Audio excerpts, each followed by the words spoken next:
തിരൂരിൽ വാടകമുറിയിൽ യുവാവിനെ കൊലപ്പെടുത്തിയ പ്രതി പിടിയിൽ. താനൂർ അഞ്ചുടി സ്വദേശിയാണ് പിടിയിലായത്. കഴിഞ്ഞ ചൊവ്വാഴ്ചയാണ് നടുവിലങ്ങാടി സ്വദേശി കുണ്ടിലകത്ത് അബ്ദുൽ കരീമിനെ നിറമരുതൂർ മങ്ങാട് താമസമുറിയിൽ മരിച്ച നിലയിൽ കണ്ടെത്തിയത്. കഴിഞ്ഞ ചൊവ്വാഴ്ച മങ്ങാട് സൽഫി പള്ളിക്ക് സമീപമുള്ള കെട്ടിടത്തിലാണ് നടുവിലങ്ങാടി സ്വദേശി കുണ്ടിലകത്ത് അബ്ദുൽ കരീമിനെ ദുരൂഹ സാഹചര്യത്തിൽ മരിച്ച നിലയിൽ കണ്ടെത്തിയത്. അബ്ദുൽ കരീമിന്റെ കഴുത്തിൽ ഞെരുക്കം വ്യക്തമായതോടെയാണ് കൊലപാതകമെന്ന സൂചനയിലേക്ക് പോലീസ് എത്തിയത്. കരീമിന്റെ തലയിൽ ഇടിയേറ്റതായി ഇൻക്വസ്റ്റിൽ കണ്ടെത്തിയിരുന്നു. തുടർന്ന് നടത്തിയ അന്വേഷണത്തിലാണ് പ്രതി പിടിയിലായത്.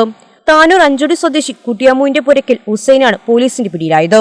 പാലക്കാട് നിന്നാണ് പ്രതിയെ പിടികൂടിയത്. സംഭവത്തിന് ശേഷം പ്രതി പാലക്കാട് ഒളിവിൽ കഴിയുകയായിരുന്നു. തന്റെ പോക്കറ്റിൽ നിന്ന് കാണാതായ പണം തേടിയെത്തിയാണ് അബ്ദുൽ കരീമിനെ ആക്രമിച്ചതെന്നാണ് ഹുസൈൻ പോലീസിൽ നൽകിയിട്ടുള്ള മൊഴിയിൽ പറയുന്നത്. തിരൂർ ബീവറേജിന് സമീപം കരീമും ഹുസൈനും മറ്റൊരാളും ചേർന്ന് മദ്യപിച്ചിരുന്നു. പോക്കറ്റിലെ പണം നഷ്ടപ്പെട്ടത് അറിഞ്ഞതിനെ തുടർന്നാണ് ഹുസൈൻ വൈകിട്ടോടെ കരീമിനെ തേടി മങ്ങാട്ടെ താമസസ്ഥലത്തെത്തിയത്. Tanur DVSP Pius George, inspector Tony J Mattam, SI Sujith എന്നിവരുടെ നേതൃത്വത്തിലുള്ള അന്വേഷണത്തിലാണ് പ്രതി പിടിയിലായത്.